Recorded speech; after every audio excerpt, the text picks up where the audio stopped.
Welcome to Burlap Teachers. Enjoy the video. You start by confirming prerequisites.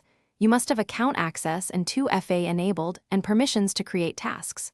Once done, choose the trigger type, time, webhook, or file drop, because that decision shapes the rest. Then, collect the inputs, file paths, API keys, and target output location. This reduces stops later. Make sure to note required formats and any rate limits. Those constraints explain why you configure retries and batching next. Now you build the middle. Map each input to task fields and validate formats so errors surface early.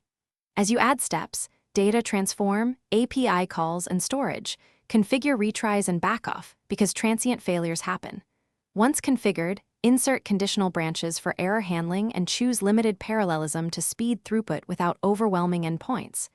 Use logging at key points so you can trace flow. This is why small, atomic steps beat one giant monolith.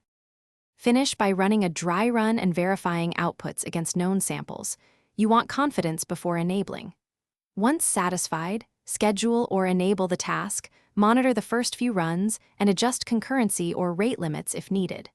If something fails, inspect logs for error context, rerun failed items, and fix input format or authentication. Make sure to implement alerts for repeat failures.